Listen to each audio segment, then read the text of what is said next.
ඉතින් සුබ දවසක් කියලා පිළිගන්නවා සැසුම් ප්‍රතිලාභී ඔයාලා හැම කෙනෙක්වම. ඉතින් අද දෙසැම්බර් 30 වෙනිදා උදේම මම ඔයාලට අලුත්ම තොරතුරු වගේක් තමයි ගෙනල්ලා තියෙන්නේ. ඉතින් මේ වගේ තොරතුරු මේ වගේ සත්‍ය තොරතුරු දැනගන්න තියෙන එකම channel එක මගේ channel එක විතරයි. ඉතින් මේ channel එක අනිවාර්යෙන් subscribe කරලා තියාගන්න. ඒ වගේම මේ වීඩියෝ එක ඉවර වෙනකම් බලන්න. මොකද ඔයාලට වැදගත් දෙයක් තමයි මම ගෙනල්ලා තියෙන්නේ. ඔයාලටත් ඔයාගේ ළමයින්ටත් වැදගත් තොරතුරු කිහිපයක් තමයි මම ගෙනල්ලා තියෙන්නේ. ඉතින් මේ වීඩියෝ එක ඔයාගේ යාළුවන්ටත් බලන්න share කරන්න.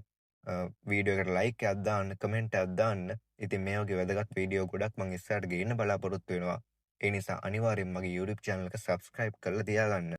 ඉතින් මේ වගේ වැදගත් තොරතුරු රැසක් ඔයාට ඉක්මනින්ම බලා ගන්න ඕන නම් දැන්ම මෙන්න මේ විදිහට මගේ YouTube channel එක subscribe කරලා එතන එහා පැත්තේ තියෙන bell icon එකත් all දාලා තියාගන්න.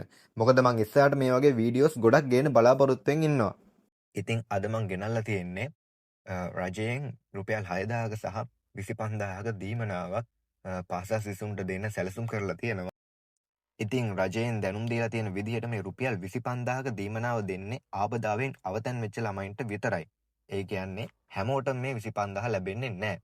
ඔයා කොච්චර දුප්පත් වුණත් ඔයා කොච්චර පොහොසත් වුණත් ඒ කිසිම දෙයක් වැඩක් නැහැ. ඔයාට මේ රුපියල් 25000ක දීමනාව ලැබෙන්නේ ආපදාවෙන් අවතන් වෙච්ච ළමයින්ට විතරයි.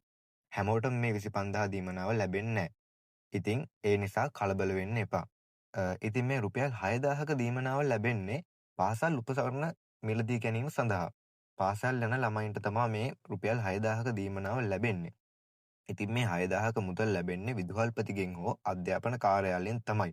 ඉතින් ඔයාට පාසල් පටන් ගත්තාම විදුහල්පතිගෙන් හෝ පාසල් අධ්‍යාපන කාර්යාලයට ගිහිල්ලා මේ පිළිබඳ දැනුවත් වෙන්න පුළුවන්.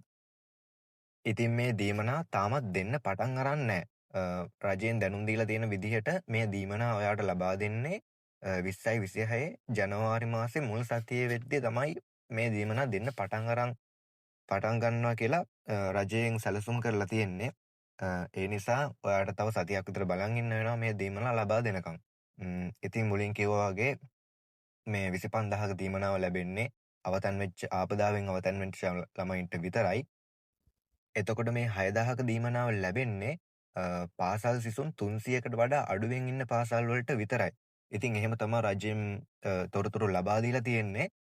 ඉතින් මේ රුපියල් 25000ක සහ රුපියල් 6000ක දීමනා දෙක රජයෙන් ලබා දෙන්න පටන් ගත්ත ගමන්ම මම ඔයාලට අනිවාර්යෙන් ඒ පිළිබඳව තොරතුරු රැගෙන එන්නම්. කවද්ද මේ දීමනා ලබා දෙන්නේ? මේ දීමනා ගන්නෙ කොහොමද? මේ දීමනා ගන්න අවශ්‍ය සුදුසුකම් මොනවද? ඒ සියල්ල මම ඔයාලට තවත් වීඩියෝ එකකින් රැගෙන එන්නම්. ඉතින් මේ වගේ වටින වීඩියෝ එසැනින් දැනගන්න මගේ YouTube channel එක අනිවාර්යෙන් subscribe කරලා තියාගන්න. ඉතින් මේ වගේ වටින වීඩියෝ එකකින් අපි ආයෙත් හමු වෙමු. ඔයාලට සුබම සුබ දවසක්.